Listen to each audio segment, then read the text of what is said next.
निर्बल इंडियन शोषित हमारा आम दल यानी निषाद पार्टी के राष्ट्रीय अध्यक्ष एक बार फिर 13 जनवरी को सीएम योगी के गृह क्षेत्र गोरखपुर में बड़ी सभा करने वाले हैं। संजय इस रैली में एक बार फिर मछुआ समाज के आरक्षण की मांग को बुलंद करेंगे। आने वाले विधानसभा चुनाव से लेकर पूर्व मुख्यमंत्री अखिलेश यादव के साथ हुए मनमुटाव तक संजय ने एनबीटी ऑनलाइन से हर मुद्दे पर बात की। एनबीटी ऑनलाइन के खास कार्यक्रम फेस टू फेस में आज हम बातचीत कर रहे हैं संजय निषाद से। नमस्कार, हमारे साथ जुड़ चुके हैं संजय निषाद जी।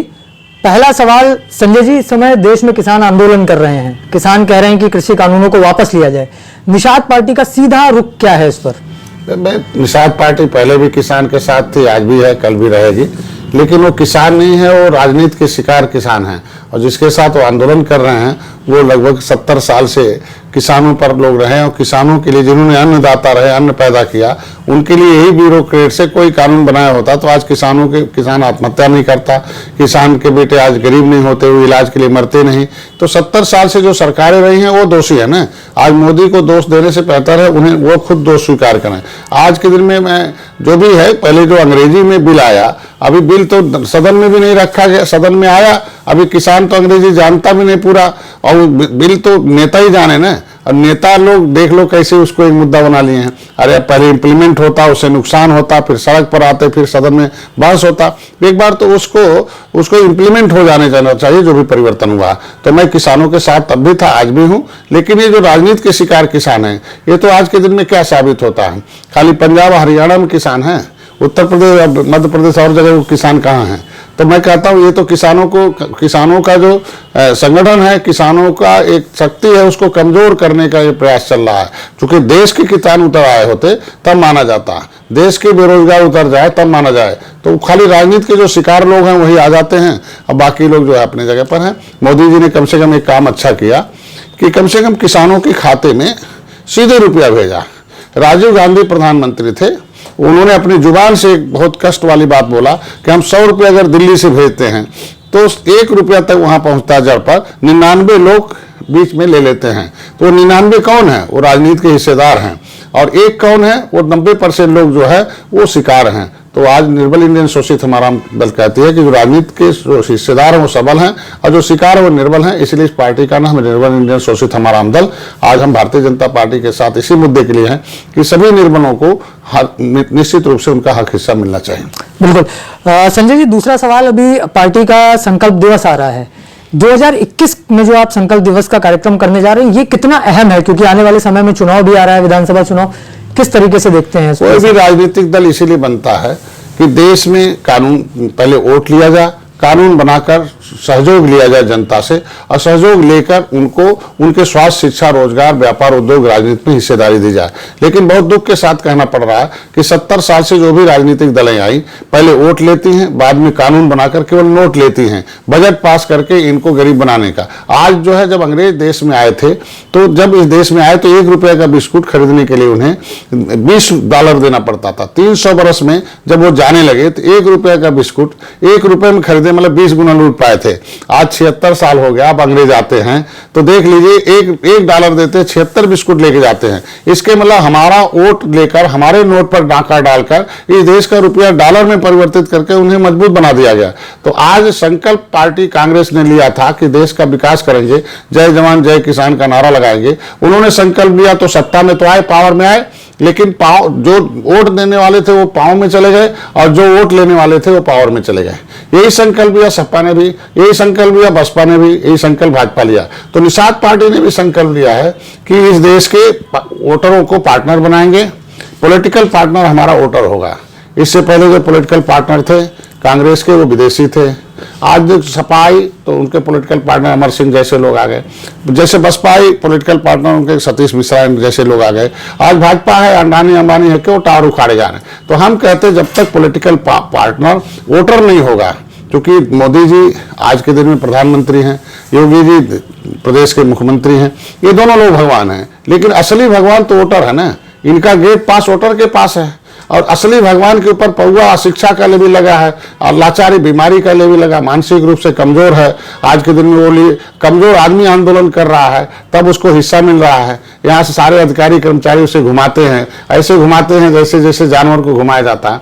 तो ये जो आज के दिन में वोटर जो है ये जागेगा तब होगा। तो उसी संकल्प के लिए निर्मल इंडियन शोषित हमारा आम दल जो इलाहाबाद में जो पहले लिया था 13 जनवरी 2013 को, कि अगर कांशीराम अपने 3% वोटरों को reach the voter, teach the voter, cast the voter program चलाया और 3% लोगों को लेकर 30 साल तक सत्ता में रही, आज के दिन में कोई भी सेक्टर होगा, पुलिस हो, प्रशासनिक व्यवस्था हो, कोई भी व्यवस्था हो, 30% के आसपास अपनी संख्या से 100 गुना ज्यादा, सामाजिक न्याय समिति कहती है कि अपनी संख्या से ज्यादा 100 गुना ज्यादा आज के दिन में अनुसूचित जाति में एक बिरादरी का है जो हाथी वाले हैं। 100% से ज्यादा अपनी संख्या से ज्यादा समाजवादी पार्टी की सरकार रही तो साइकिल वाले हैं, और बाकी जो है बाबा वाले लोग हैं। मैं ये कह रहा हूं कि 30 आज के दिन में थाने पर चले जाइए तो आज 12 दरोगा होंगे तो 3 उनके होंगे, 3 उनके होंगे, 6 उनके होंगे। तो हम कहते हैं कि बाकी लोग तो भी वोट डालते हैं। तो 70 साल से जिन लोगों ने संकल्प लिया कि भाई पावर लेना है, पैसा लेना है, अपने लोगों को देना है, तो हम जो बचे निर्बल और वंचित समुदाय हैं वो हमने संकल्प लिया है। वो संकल्प फिर तो 13 जनवरी 2013 को लिया था, वो 13 जनवरी 2021 को गोरखपुर में है। जैसे सभी पार्टियां संकल्प लेती हैं, पावर लेती हैं, सत्ता में आती हैं, तो निषाद पार्टी ने भी संकल्प दिवस पर गोरखपुर है, ये हमारी कार्यकारिणी का फैसला है। और एक गोरखपुर क्यों चुना गया उसके पीछे ये सबसे अहम सवाल है कि गोरखपुर क्या इसलिए चुना गया क्योंकि वहां पर उस दिन जिस दिन आपका कार्यक्रम है उस दिन योगी आदित्यनाथ भी उसी जगह पे उसी क्षेत्र में रहने वाले हैं। इसके अलावा योगी आदित्यनाथ का गृह क्षेत्र है, तो क्या सीधे तौर पे उनको ललकारने की तैयारी है, उनको अपनी ताकत दिखाने की तैयारी है? नहीं, अभी हमें पॉलिटिकल गॉडफादर ऑफ फिशरमैन की उपाधि मिली है। चेन्नई में, तमिलनाडु में एक पांडिचेरी जगह है, वहाँ कुंभकार जगह है, जहाँ संघमित्रा जो है आज से 2000 वर्ष पहले जो अशोक सम्राट की बेटी थी, भारतीय संस्कृति को श्रीलंका में पहुंचाने के लिए गई थी। तो उस जगह से मैं हमारे विश्व के मछुआरे विश्व मछुआ दिवस पर पॉलिटिकल गॉडफादर ऑफ फिशरमैन की उपाधि दी है। और इसलिए दी है, ये कह के दी है, ये सोच कर दी है, जो हाँ ओपन हुआ था, विश्व के मछुआरे आए थे कि भाई पॉलिटिकल गॉडफादर हुए दलितों में, तो आज देखिए उनके हिस्से, उनका कानून, उनके लोगों की सुरक्षा होती है कानून से। दलित की बेटी को कानून सुरक्षा देता है, उनकी जमीन को कानून सुरक्षा देता है। नदियों के किनारे सभी शहर बसे हुए हैं, लेकिन यही निषाद की जमीन का इनकी बेटी और इनके बेटों को कोई सुरक्षा नहीं है। तो आज उस जमीन को देखने के लिए लोग आ रहे हैं कि किस जमीन से मेरा पॉलिटिकल गॉडफादर है, जो एक संकल्प लिया है कि हम भी सत्ता में जाएंगे और जो वंचित समुदाय है उसे पावर में लाएंगे, उनकी भी हिस्सेदारी दिलाएंगे, उनकी भी कल्याण होगा, उनका भी जो आरक्षण का मुद्दा है वो भी हल होगा। इसलिए उन लोगों ने गोरखपुर लिया है। और ऐसा कुछ नहीं है, वो मुख्यमंत्री हैं, पीठ है, वो मच्छिंद्रनाथ की धरती है और गुरु गोरखनाथ का तपोभूमि है। और मकर संक्रांति का दिवस है तो सौभाग्य से मिला हुआ है। तो क्षेत्र जो है वहाँ हमने भी जन्म लिया है और वहाँ हमने 2018 में चुनाव भी लड़ा है, 2019 भी लड़ा है, सहयोग भी दिया है। और हमने अपना हमारे टर्निंग पॉइंट था कि मुख्यमंत्री की सीट को लेना है, उप मुख्यमंत्री की सीट को जीतना है, तो ये भी एक टर्निंग पॉइंट था। तो ये तो अलग विषय है, लेकिन हमारा वो संजोग है और उस जमीन पर करने का फैसला कार्यकारिणी का है, हमारे प्रदेश और राष्ट्रीय कार्यकारिणी का। संजय जी, एक और अहम सवाल है कि जब आपने समाजवादी पार्टी से गठबंधन तोड़ा था तो आपका कहना था कि पार्टी के साथ सपा ने विश्वासघात किया है, लेकिन जब आपने भाजपा से आपका संबंध जुड़ा, आपकी पार्टी का संबंध जुड़ा, गठबंधन हुआ, उस समय भी कई सारे वादे किए गए थे। क्या वादे वो पूरे हो चुके हैं? क्या भारतीय जनता पार्टी ने वो वादे निभाए हैं? ये बात तो भारतीय जनता पार्टी से पूछते तो हमें भी अच्छा जवाब मिलता, आपको भी अच्छा जवाब मिलता। और वो बड़े भाई हैं, मैं तो वादे उन्होंने किया है, निभाना उन्हें चाहिए। नियम है, जो भी वादे करे वो निभाने का काम उसे करना चाहिए। भारतीय जनता पार्टी बड़े भाई है और बड़ी पार्टी है। हम उम्मीद रखते हैं कि हम लोगों ने कोई लालच में हम लोगों ने उनसे गठबंधन नहीं किया था, हमारे पदाधिकारी या पार्टी ने। एक मुद्दे के साथ मेन जो मुद्दा था कि एक हमारा जो आरक्षण का मुद्दा है कि मझवार, गांव, तुरैया, खरवार, बेलदार, खरोट, कोली, हम 7 नामों से अनुसूचित जाति की सूची में हैं। 12 अक्टूबर 1871 को ब्रिटिश पार्लियामेंट में हमें क्रिमिनल कास्ट घोषित करके कानून बनाकर अंग्रेजों ने उजाड़ा था, ये कह के कि भाई डॉक्टर का बेटा डॉक्टर होता, वकील का बेटा वकील होता है, और जो बदमाश का बेटा बदमाश है, चोर का बेटा चोर है। ये बदमाश जातियां हैं जो अंग्रेजों को डुबो के मार रही हैं। अगर हमें कानून से उजाड़ा गया, 1949-50 में अंथा semen criminal ट्राइस act inquiry committee बनी, उसने रिपोर्ट दिया कि इनकी दशा SC ST से खराब है। 1949 में रिपोर्ट दिया चीफ सेक्रेटरी भारत सरकार ने कि भाई जो 1931 1941 की जनगणना में अनुसूचित जातियां सूची में हैं, तो हम मझवार के नाम से सूचीबद्ध हैं। 1961 में राष्ट्रपति ने लिख कर दे दिया कि केवट मल्ला जो है ये मझवार की उपजाति है, हमारा कश्यप कहार जो है तुरैया की उपजाति है। तो हम कहते हैं जब राष्ट्रपति ने नोटिफिकेशन कर दिया तो 1992 में हमको जबरदस्ती बिना पार्लियामेंट में, चूंकि भारत सरकार का कानून कहता है, संविधान कहता है कि जो जातियां अनुसूचित जाति में पहले से हैं उन्हें निकालना और जोड़ना ये जो है सदन का काम है। तो बिना सदन में बहस के केवट मल्लाह को पिछड़ी में डाल देना ये बड़ा अन्याय हुआ। और ये जो सपा थी, ये जाति थी, तो इनको पिछड़ी से निकाल के अनुसूचित में कर देती थी और उधर मायावती जो है स्टे ले लेती थी। 30 साल से इनके हिस्से पर डाका डाला गया कि एक ने निकाला और एक ने स्टे ले लिया, ये कहीं के नहीं रह गए। आज इनकी दशा सबसे खराब है। इसी उम्मीद के साथ हम लोग गए थे कि भाई आज के दिन में भारतीय जनता पार्टी हमारे आरक्षण के मुद्दे को हल करेगी और जल्दी से हल करेगी, और 10% अगर वो एक दिन में ले सकते हैं तो हमारा भी मामला एक दिन का है। हमें शामिल नहीं करना है, परिभाषित करना है। हम ऑलरेडी अनुसूचित जाति में पहले से शामिल हैं। अभी सरकार ने उत्तराखंड में एक शासनादेश जारी किया है कि शिल्पकार जाति नहीं है, जातियों का समूह है, और इनकी उपजातियां कम से कम कुमार प्रजापति जो है ये पिछड़ी में डालने के नाते इनका सर्टिफिकेट नहीं मिल रहा है। इसलिए इनकी आज के बाद ये शिल्पकार उसकी उपजाति है, पर्यायवाची जातियां, इनको अनुसूचित जाति का प्रमाण पत्र दिया जाए, और जो पहले से बन गए हैं जो शासनादेश ऐसे रहेंगे। तो हमें उम्मीद है कि मझवार का ऐसे ही यहाँ परिभाषित करके आ जाएगा कि भाई मझवार जाति नहीं, जातियों का समूह है। उसकी जो उपजाति है केवट मल्लाह धोखे से या गलती से पिछड़ी में चले गए हैं, उन्हें अनुसूचित जाति का प्रमाण पत्र दिया जाए। इसी उम्मीद के साथ हम लोग भाजपा के साथ हैं और आगे भी रहेगा, और उम्मीद है कि पूरा होगा। और भारतीय जनता पार्टी है भाई, कांग्रेस ने धोखा दिया, इनको 70 साल से लटकाया था, तो कांग्रेस आज हमारा समाज उनका बटन छूना बंद कर दिया। तो कांग्रेस की दशा देख लीजिए। और सपा ने भी कहा हम शामिल करेंगे, शामिल करेंगे, शामिल करेंगे।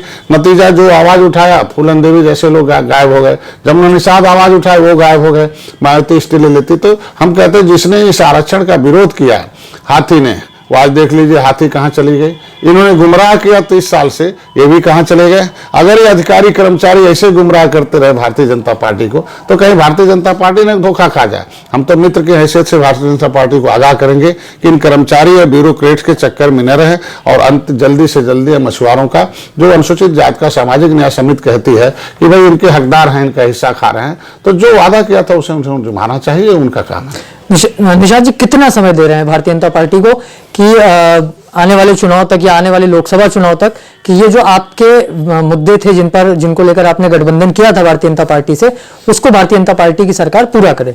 भाई देखो, समाज हमारे साथ है, समाज मेरे साथ एकजुट हुआ है। 2018 का जो चुनाव था वो एक साबित करता है कि निषाद समाज मछुआ समुदाय निषाद पार्टी के साथ है। 2019 में भी साबित किया उसने कि भाई हाथी और साइकिल इकट्ठे हो गए, मुसलमान यादव इकट्ठे हो गए, जैसे टिकट दिया गया वो इकट्ठे हो गए, लेकिन फिर भी डॉक्टर संजय और निषाद समाज जिसके साथ था, निषाद पार्टी का टोपी झंडा लगा के जय निषाद राज का नारा जहां खड़ा था, उसकी विजय हुई। अगर हम 5 वोटों पर भारी हैं, हम 5 गुना शक्ति है, और हम सरकार जो है इकट्ठा होने के बाद उत्तर प्रदेश में नहीं जीत पाए, तो अब किसके वोट से आएगी हाथी, किसके वोट से साइकिल आएगी? तो अगर इतना महत्वपूर्ण वोट निषाद समाज का है, तो हम चाहते हैं कि जनता हमारे पास है, और जनता के भरोसे पर गठबंधन हुआ था, तो वो हमारा समाज मेरे साथ है, और हमारा समाज हमसे पूछ रहा है, और हमसे पूछ रहा है कि भाई आपने वादा किया, क्या हुआ? हमने कहा भाई अपनी आवाज उठाओ। उसीलिए 13 तारीख को इकट्ठे हो रहे हैं कि भाई अपनी आवाज को बुलंद करो, वो आरक्षण की मांग करो। जनता जो फैसला लेगी, क्योंकि जनता ने फैसला लिया था तो मैंने गठबंधन किया था, फिर जनता जैसा फैसला लेगी वैसा विचार करेंगे। हम तो समाज के साथ हमें रहना पड़ेगा, समाज हमको इस लायक बनाया, तो समाज अभी फैसला लिया तो फिर समाज फैसला लेगा। संजय, इसके अलावा अभी आप लगातार समाजवादी पार्टी और बहुजन समाज पार्टी को तो लगातार घेर ही रहे हैं अपने भाषणों में, लेकिन पिछले कुछ दिनों में देखा गया है कि आप भारतीय जनता पार्टी को भी लगातार घेरते हैं, जबकि आपने अभी उनको अपना बड़ा भाई बताया। तो ये क्या है, आपका पूरा प्लान क्या है? क्या भविष्य में फिर वही जिस तरीके से सपा के साथ गठबंधन टूटा वैसी स्थितियां फिर से आ सकती हैं क्या? नहीं, घर में 2 बर्तन है, टकराते हैं, आवाज होती है। टकराने से टूटना थोड़ी हो जाता है, टकराने से आवाज होती है। हम वो बड़े भाई हैं, हमारा घेरना काम है। घेरेंगे नहीं तो हमारे मुद्दे कैसे जिंदा होंगे, घेरेंगे नहीं तो हमारी वकालत कैसे होगी। हम सड़क से सदन तक लड़ाई लड़ने वाली हमारी कौम है, हमारी कौम मार्शल कौम है। हमारी निषाद पार्टी संघर्षों की पार्टी है, आंदोलन की पार्टी है, उसी की नींव पर खड़ी हुई है। तो हम सड़क से लड़े और सदन तक अपना वकील भेजे इंजीनियर प्रवीण निषाद को।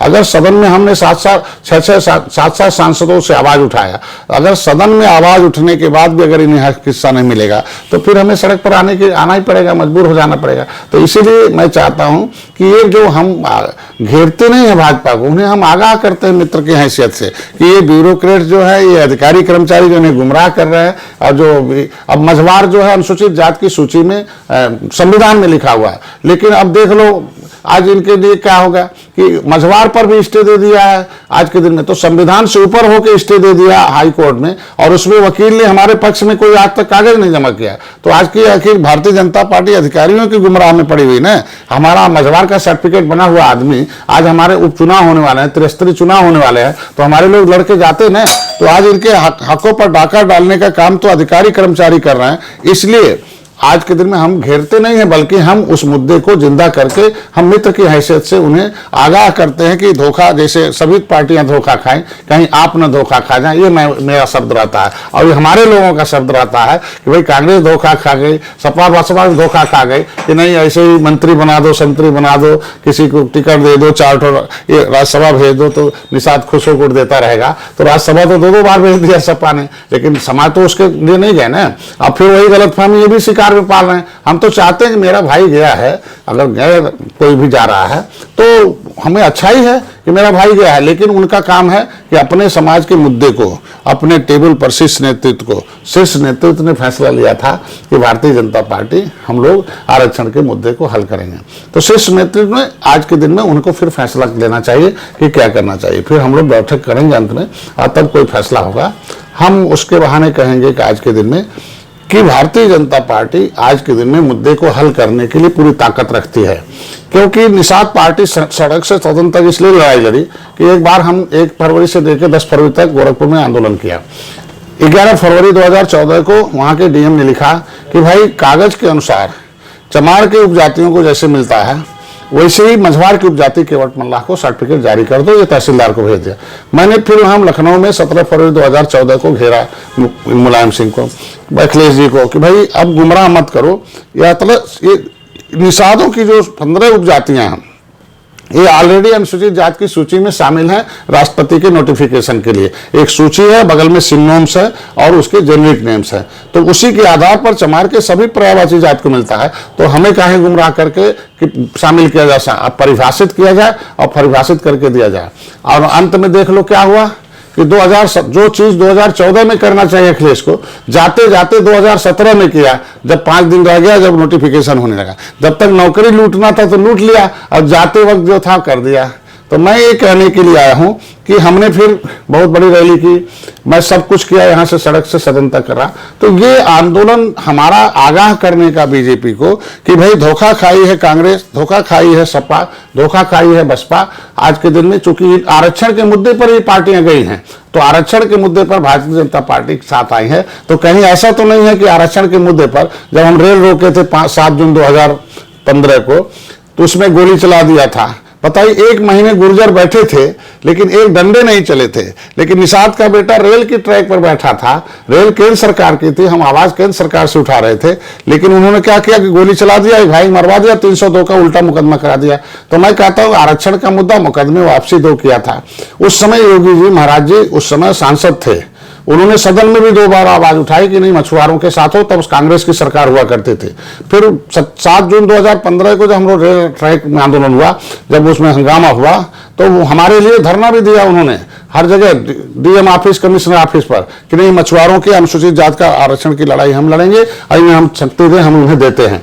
जब योगी जी खुद ही उसको अदा किए थे, तो आज के दिन में जगह जगह हैं। तो आज तो हमारा समाज यही कहता ना कि रघुकुल रीत सदा चली आई, प्राण जाए पर वचन न जाए। अब वो क्षत्रिय है तो अपने बात वतन पर कायम रहना चाहिए। और तुरंत अब 1.5 साल हो गया है, केंद्र में सरकार है, राज्य में सरकार है, इन्हें प्रस्ताव भेजकर उन्हें परिभाषित कराकर दे देना चाहिए। और एक वोट बैंक है, इतना बड़ा वोट बैंक जो है, कितना बड़ा वोट बैंक है, और इस देश को आजाद कराने वाला है, ताम्रपत्र पाने वाला है, सम्मान पाने वाला है, उसे सम्मान दे दे बीजेपी। तो उम्मीद इसलिए कि किसानों का काम कर रही है, गरीबों का काम कर रही है, घर दे रही है, 10% आरक्षण अपना ले रही है। तो अगर एक दिन में पास हो गया तो 2-4 संदेश जाएगा।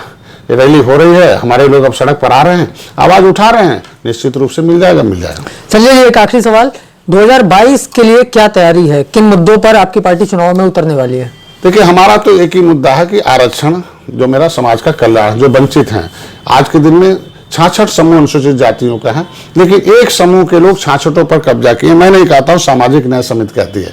उसको इम्प्लीमेंट कराने के लिए हमारी पार्टी का हुआ, मेरी पार्टी का मानना है कि जो स्वास्थ्य, शिक्षा, रोजगार, व्यापार, उद्योग, राजनीति में भागीदारी राजनीति देती है, तो 10% राजनीति के जो हिस्सेदार हैं वो सबल हैं और जो शिकार हैं वो निर्बल हैं। बजट लेकर सरकार जो है पैसा सरकार वोट लेती है, बाद में कानून बनाकर नोट लेती है। अगर नोट लेती है तो देती है पॉलिटिकल पार्टनरों के माध्यम से। तो मैं वोटरों को पॉलिटिकल पार्टनर बना रहा हूं और उनके रीच द वोटर जा रहा हूं और टीच द वोटर, हमारे टीचर जो है जाकर उन्हें पढ़ा रहे हैं और उनकी कीमत को बता रहे हैं कि मोदी जी का गेट पास तुम्हारे पास है, तो तुम्हारे आने वाली पीढ़ी के भविष्य का भी गेट पास तुम्हारे पास है। अगर उन्हें सबल बना सकते हो दूसरे लोगों को, तो अपने भी सबल बनने के लिए निर्बलों का एक पार्टी, निर्बल लोग इकट्ठे हो जाओ, इसी उद्देश्य के साथ आए हैं। और हमारी पार्टी का इसी है, शिक्षा, स्वास्थ्य, रोजगार फ्री होना चाहिए। और जैसे हमारे राजा जब नीति बनाते थे तो प्रजा बहुत सुखी थी, क्योंकि राजा पहले क्या करते थे, केवल जमीन का जो रुपया है और जो व्यापार से रुपया आता था उसको जनता को देते थे, जनता से कुछ लेते नहीं थे।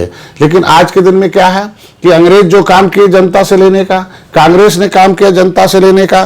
5 रुपए का आलू 45 रुपए में बिक गया, महंगाई बढ़ा के टैक्स लिया जाता है। तो जनता का रुपया है, वही काम सपा ने मदद करके किया, वही काम बसपा किया। तो मैं कहता हूं कि आज के दिन में हमारे पास जो इकोनॉमिक जोन है, अब के दिन में भारत में इस चीज की जरूरत है कि जो डॉलर को घटाए और रुपया को बढ़ाए।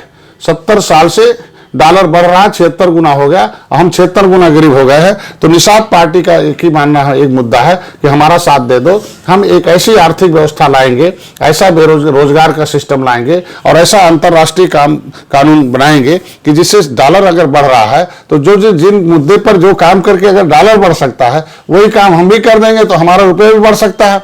तो उसीलिए निषाद पार्टी इसी मुद्दे पर चुनाव लड़ेगी कि एक तो आरक्षण अवसर है कि अगर एक टोकरी में जो है 5 किलो चना रख दिया जाए और एक मजबूत घोड़ा रख दिया जाए और 4 कमजोर रख दिए जाए, तो कमजोर वाला रही जाता है, मजबूत वाला वो भी खा जाता है, और वो चना उस कमजोर वाले के था। तो इसलिए ये आरक्षण की जो व्यवस्था है, ये विसंगति दूर करने के लिए, अगर मोदी जी ने कहा भाई कमजोर थे, जो सवर्ण कमजोर थे, सामान्य जातियां जो कमजोर थी आर्थिक रूप से और मजबूत लोग उसको खा जा रहे थे, तो मैं कहता हूं कि जो आज के दिन में संवैधानिक व्यवस्था में आज सर्वे हो जाए तो निषाद समाज सबसे कमजोर है। एक भी पुलिस नहीं है, एक भी इनका कोई जो है होमगार्ड नहीं है, दरोगा और आईजी, डीआईजी, डीएम तो छोड़ दीजिए, इनका कोई लेखपाल नहीं है। तो जब सामाजिक व्यवस्था में हम लोग एक थे, हम एक मुद्दा और इसमें जोड़े हुए हैं कि हम लोग सामाजिक रूप से एक तो हो जाते हैं कि जो बीमार हुआ मर गया तो सब लोग चले जाते हैं, लेकिन राजनीतिक रूप से एक नहीं है। तो हाथी वाले जो हैं वो सामाजिक रूप से भी एक है और वोट भी एक जगह डालते हैं, और जो है साइकिल वाले लोग वो सामाजिक रूप से एक है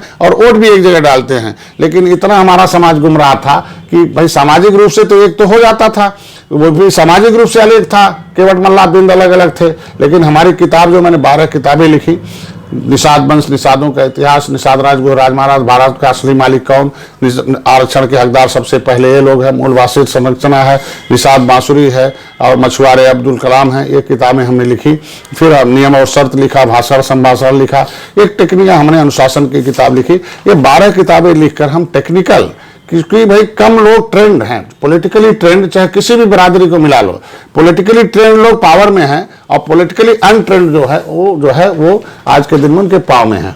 तो ये पॉलिटिकली ट्रेनिंग देकर इन्हें ये बताने की कोशिश किया जा रहा है कि भैया आप लोग आओ, इकट्ठा हो जाओ, और इकट्ठा होने के बाद अब सामाजिक रूप से भी एक हो जाओ और एक जगह बटन दबाकर पावर भी एक जगह लाओ और अपना पावर लेकर अपने लोगों का हिस्सा दिलाओ। बहुत शुक्रिया संजय जी हमसे बातचीत करने के लिए। जिन बातों का हो आपसे सीधा सरोकार, बात समाज की हो या सवालों पर सरकार, हम तलाशेंगे हर जवाब असरदार। Face to face with NBT online.